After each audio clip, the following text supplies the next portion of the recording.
Salut à tout le monde.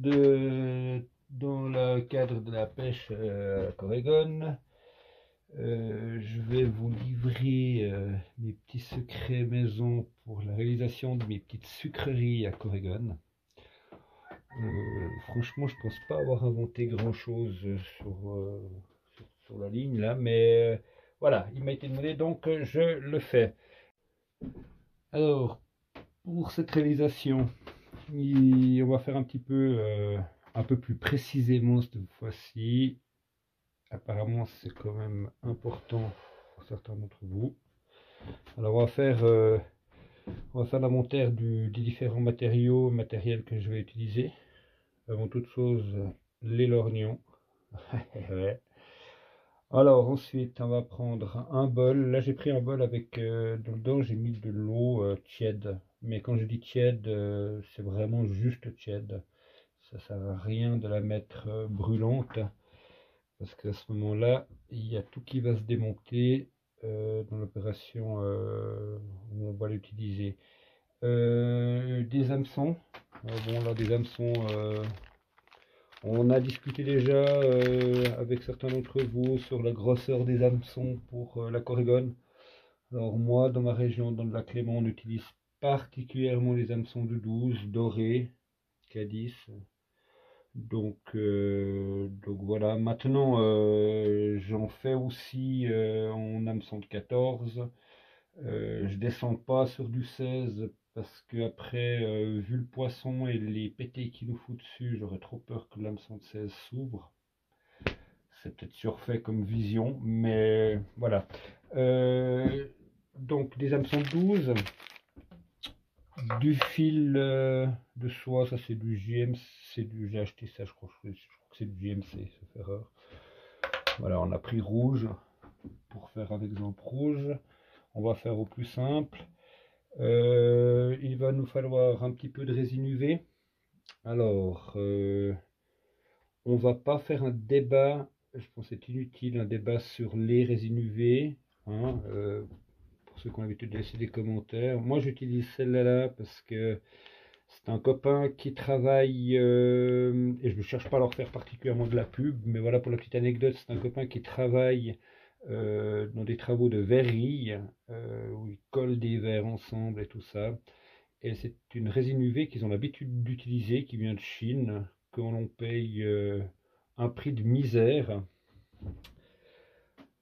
Blablabla, blablabla. Voilà, pour ceux qui veulent relever un petit peu les coordonnées dessus, j'espère que ça envoie. Et puis comme ça, vous pourrez relever ça. Ensuite, ce que je vais utiliser, vous ne l'avez pas vu sur les photos, mais là, vous allez un petit peu plus le découvrir.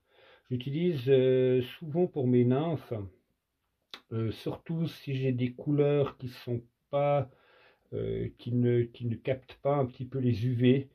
C'est-à-dire tous les tons violets, rouges, ainsi de suite. Je vais utiliser souvent, et même d'ailleurs sur les violettes et les rouges, ça m'arrive de placer de la résine, à un moment donné, de la résine UV, alors, pardon, du vernis UV. C'est pas du vernis qui sèche aux UV, c'est un vernis qui réagit très fortement aux UV. Petite, hop là, petite démonstration, je sais pas si on verra quelque chose. Non, mais en même temps, là, on voit rien du tout. Bon, on fera l'expérience après, je vous montrerai. Quand on est un peu dans le sombre, et ben là, on voit rien du tout. Donc, je vous montrerai ça tout à l'heure. Et puis ensuite, ben, c'est à peu près tout ce qu'il nous faudra. Encore juste ça. Et c'est pas des moindres. Bon, ça, c'était mon fameux coup de coque là. Enfin, c'est pas un coup de coque, hein, c'est un coque complet. Puis si je vous présente comme ça, c'est pour répondre déjà au préalable à certaines questions. Donc moi, ce que je vais utiliser, je sais que ça se fait avec le kill de faisan, ça se fait avec pas mal de choses largement connues, on va dire. Alors moi, toujours dans ma politique de faire un petit peu avec ce que j'ai, je suis parti un peu à la recherche, et il m'a fallu quand même quelques essais pour trouver les bons rachis de plumes. Alors si on s'entend bien sur les termes, hein, donc le rachis c'est la partie centrale de la plume avec les barbes et le long des barbes, généralement des petits poils qu'on appelle les barbules. Après, il y a beaucoup de termes qui peuvent diverger, je le sais. C'est les termes que j'utilise. S'il y en a, il y en a certains d'entre vous qui veulent me reprendre sur la chose, allez, on ouvre une discussion là-dessus. Donc moi, je vais prendre des plumes qui sont situées sur à peu près un peu l'arrière. C'est des plumes plutôt assez longues qui ont un rachis plutôt souple au préalable, mais qui, comme tout ce genre de matériau enroulé sur un hameçon, a une fâcheuse tendance à casser ou à se démonter, à se délaminer. Donc c'est connu pour le kill de faisan, c'est connu pour tout plein d'autres choses. Vous prenez un petit peu d'eau tiède, vous les laissez tremper dedans le temps d'un instant, et généralement il n'y a pas de souci. Alors voilà comment je vais procéder. Alors en espérant que vous verrez tous correctement. Là j'ai soutiré une ou deux plumes de cette partie là que je vous ai montré. Je vais simplement donc les détacher, nettoyer le bout de chair de peau là qui est de l'autre côté. Voilà. Et donc là, j'ai pas souvent, j'ai même pas travaillé en fait avec les kills de faisan. Où là on va débarber généralement avec une gomme ou avec différents procédés. Si je l'ai compris, au fait, c'est pour absolument pas abîmer ce rachis, parce que ce rachis, là vous le verrez pas, mais je l'ai choisi parce qu'il a deux couleurs. Il a une bande noire sur le dessus, mais sur le côté, il est dessous aussi, mais sur les deux côtés, par contre, là où les barbes sont attachées, il est blanc. C'est ça qui va être intéressant. Et je pense que si je m'amusais à les débarber, ce que j'ai essayé de le faire au briquet, ou faire au ciseau, bref, à la gomme ça marchait pas. Je pense que ça s'adapte particulièrement avec le kill de faisan. J'en déduis ça. Alors donc moi je me fais pas caquer. Je nettoie allègrement à la main. Ce qui va généralement vous enlever une des deux bandes noires, en tout cas sur une partie. Tac, tac, tac, tac. Voilà. Alors, là, j'ai mon rachis nu, avec juste un petit toupet. Ça, je vais le placer dans le bol d'eau tiède, quelques minutes. J'en prépare directement une deuxième, donc à bien faire. Il n'y a pas de raison. Hop. Hop. Alors j'ai posté un petit truc il y a quelques minutes là concernant le chenil que l'on peut générer en faisant des mouches. Alors typiquement ce genre de travaux, ça fait que vous allez produire passablement de déchets. Moi je le glisse comme ça là vite fait, mais bien évidemment j'ai fait 2-3 vidéos là-dessus pour mes mouches noyées.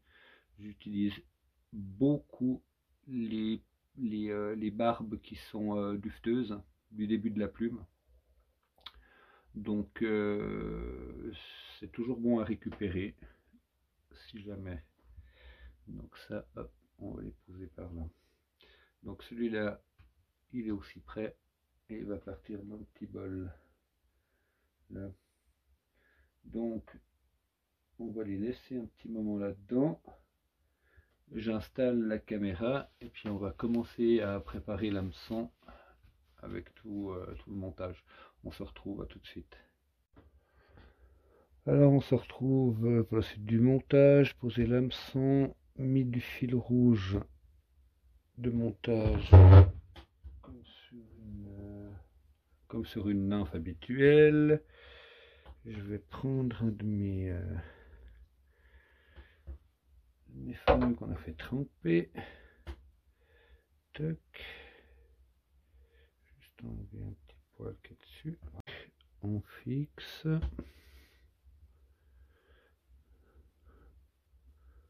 Hop. Hop là.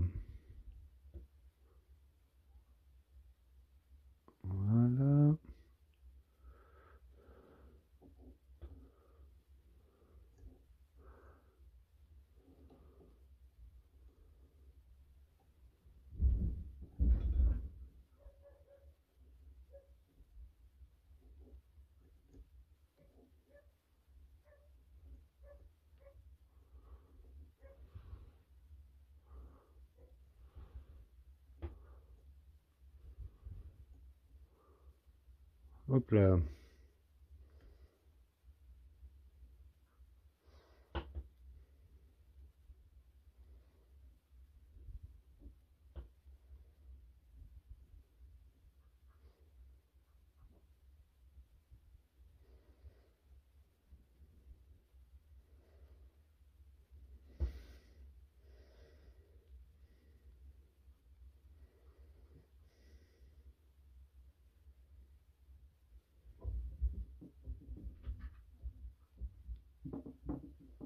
Ouais, j'arrive.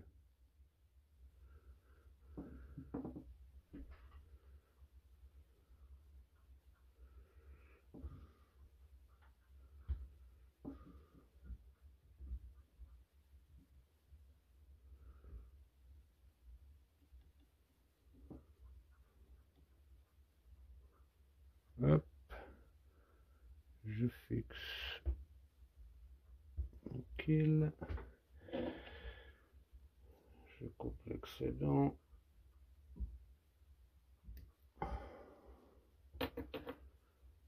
finis le ligaturage de l'excédent.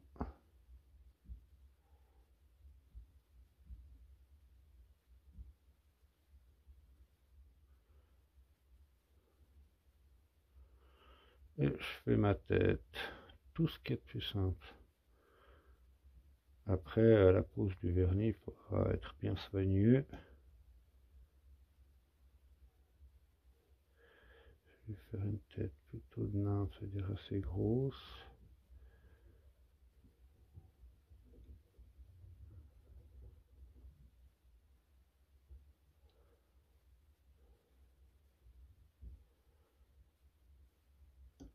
Hop là, dérapé. On va s'arrêter là. Un petit nœud de finish. De toute façon, on va recouvrir tout ça de résine. Hop. Tac.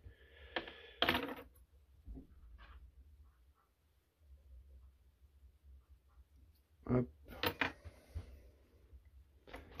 Ce qu'il nous faut et que j'ai pas là. C'est le briquet. J'arrive, spec. Donc, on va juste donner pour nettoyer tout ça. C'est important, j'ai un petit détail quand on va poser de la résine. Maintenant, ah bah j'ai oublié de vous montrer la technique avec l'UV, j'ai oublié d'en mettre là, mais en fait la couche d'UV, ce qui va se passer c'est que je vais la mettre juste avant l'enroulement sur le fil de montage rouge. Puis il va ressortir par les interstices que j'ai laissés lors de l'enroulement, il va ressortir au travers. Hein. Je vais tâcher de vous montrer après une nymphe qui a été faite comme ça. Montrer la différence. Alors maintenant, un petit peu de résine. Alors, enfin, voilà de nouveau, j'en entends qui vont me dire c'est pas de la résine, c'est du vernis UV.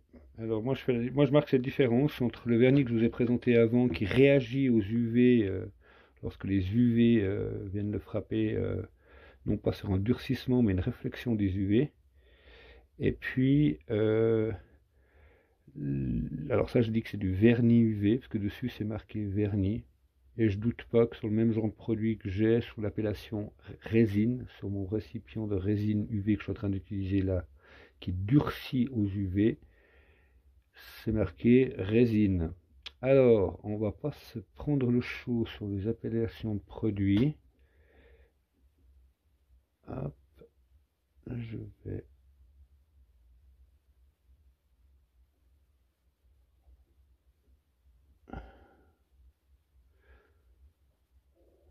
là remettre un tout petit peu.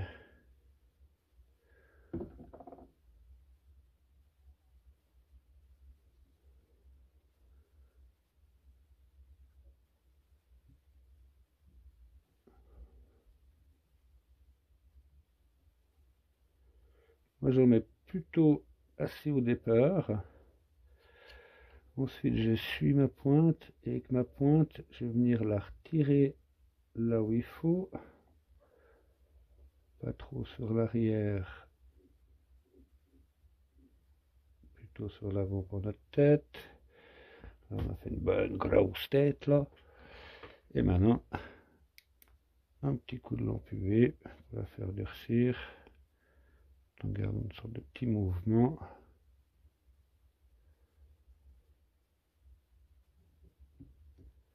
Voilà.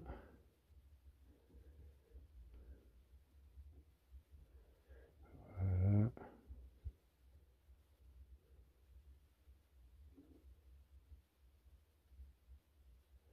Et apparemment l'image elle est tellement pas nette, cool.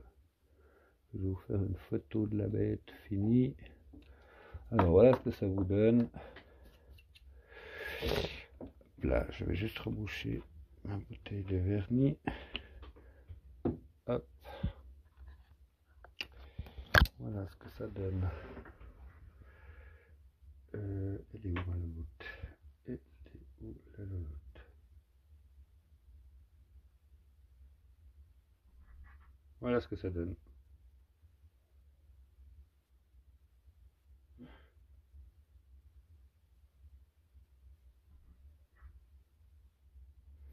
Tac.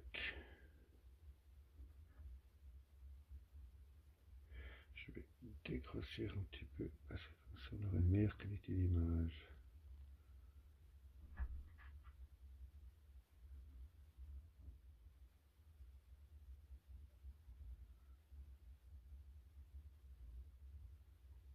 Donc voilà. Allez, bien à vous et faites varier les couleurs, faites varier, essayez de trouver d'autres rachis, d'autres sortes de plumes que vous pouvez utiliser. Postez aussi, partagez. C'est toujours cool pour ceux qui pratiquent. Allez, bye bye.